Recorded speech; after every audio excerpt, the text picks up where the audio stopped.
अस्सलाम वालेकुम जी, कैसे आप सब मेरे बहन भाई।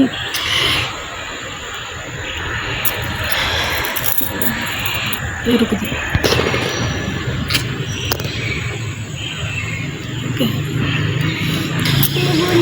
अस्सलाम वालेकुम जी, कैसे आप सब मेरे बहन भाई। उम्मीद है सब खैरियत से होंगे।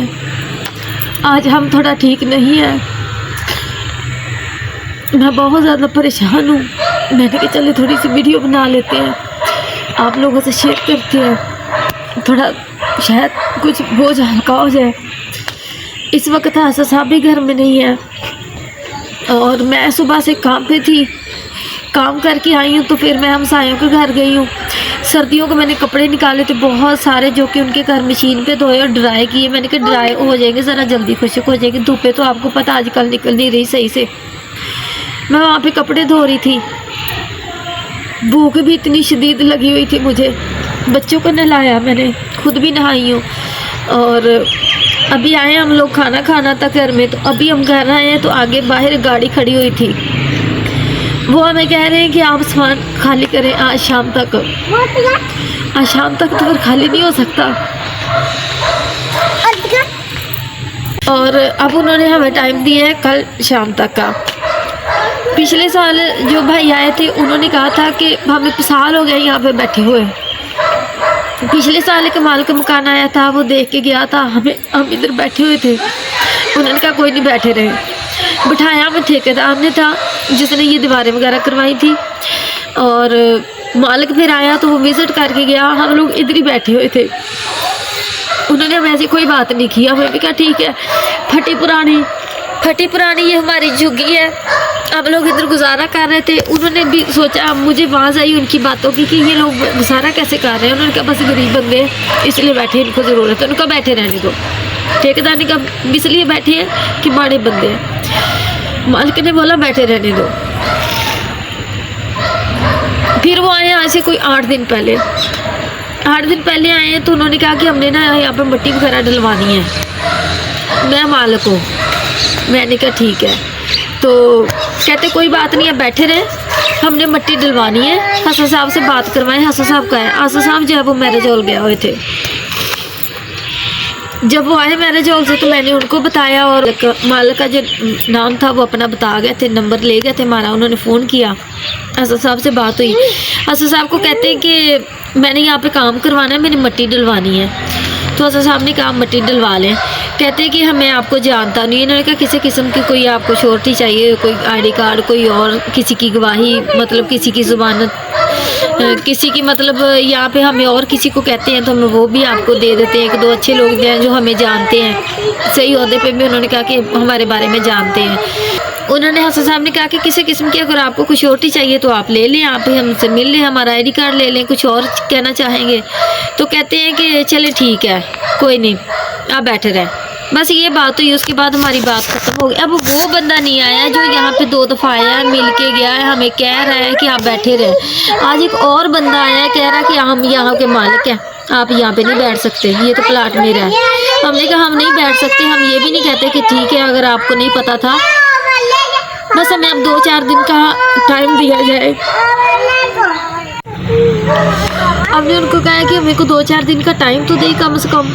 अब तो सुबह से काम पे जाती हूँ, काम से कल जुमेरात था, कल मैं बाज़ार गई थी, हम गांव जा रहे हैं, हमें शादी, हम तैयारियों में लगे, लोगों के काम भी करते हैं, डबल नौकरी। मेरी भी आसा साहब की डबल नौकरी, पहले मालियों वाला करते हैं, फिर मैरिज हॉल में। अब आसा साहब ने तो आना 12-1 बजे, उनको पता ही नहीं है। तो ये कह रहे हैं कि आप आज ही सामान उठाएं। आज मैं कैसे उठाऊँ? फिर उन्होंने कल शाम तक का टाइम दिया।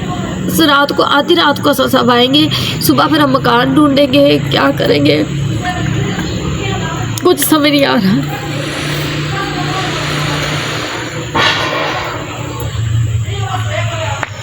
ये देखे कपड़े अभी मेरे इधर खलारा पड़ा हुआ है।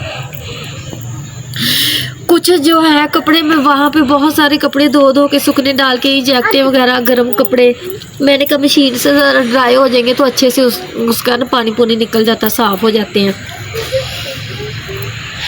अभी मुझे इतनी भूख लगी हुई थी, अब यकीन माने ज़रा भूख नहीं है मुझे।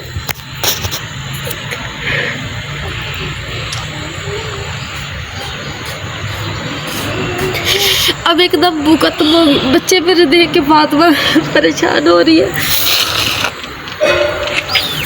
कह रही मम्मा आप क्यों रो रहे हैं। मैं जब से वो मुझे क्या मेरा रोना रुक ही नहीं रहा, मुझे इतनी तकलीफ हो रही है। जब तक सर पे छत ना हो हालात बहुत ख़राब होते हैं। हम कहीं नई जगह पे जाते हैं, हम जब कहीं नई जगह पे जाते हैं, अपना काम ढूंढते हैं, काम की सेटिंग बनती है, तब तक हमें जो है वो खाली करना पड़ जाता है। किराया अगर हम लेते हैं, भैया और बीवी हम दोनों को मंगा के बिल और किराया पे करके बस फिर हम मिले, हमारे पल्ले कुछ नहीं बचता। किराया बहुत मुश्किल है यहाँ पे। मैं आपको दिखाती हूँ, हम इतनी खुशियों में थे। मैं कल सूट लेके आई हूँ अपना, कुछ बच्चों की चीज़ें लेके आई हूँ, वो आप लोगों से शेयर करते हैं। मेरा बेटा भी रो रहा है वीडियो बनाते हुए।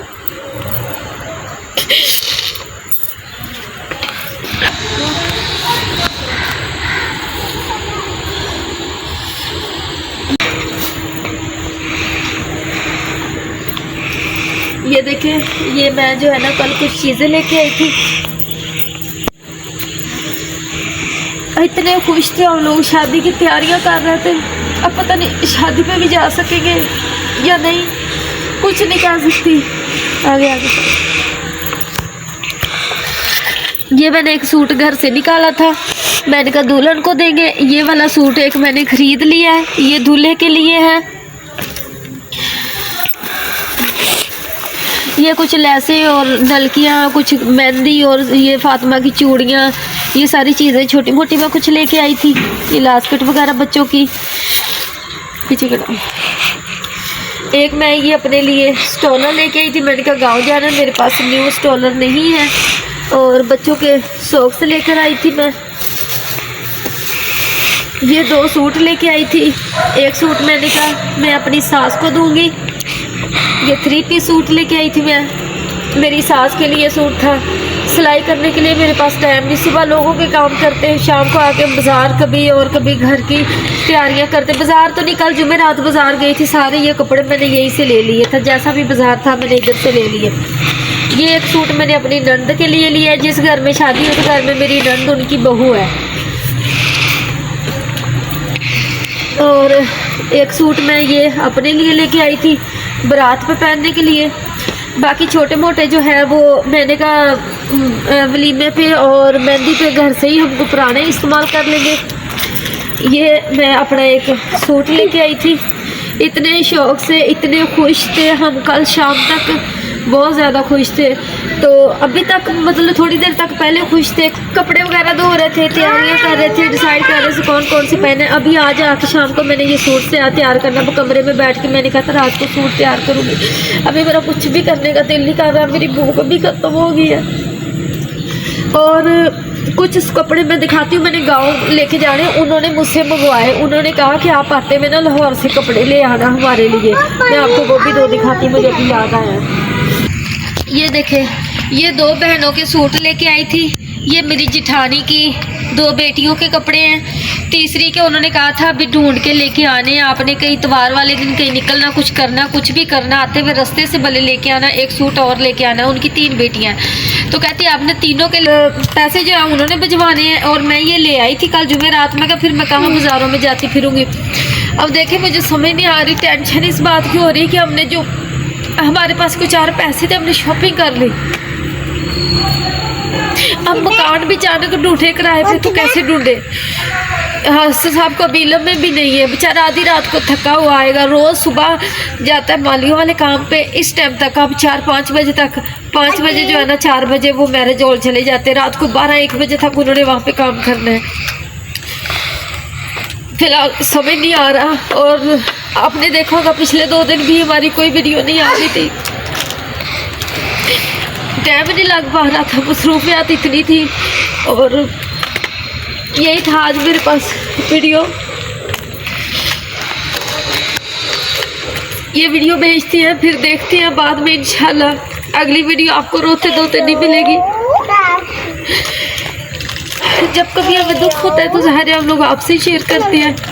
इसलिए मैंने कहा चले वीडियो बना लेते हैं। पिछले 2 दिन से हमारी वीडियो नहीं गई, आपने देखी होगी।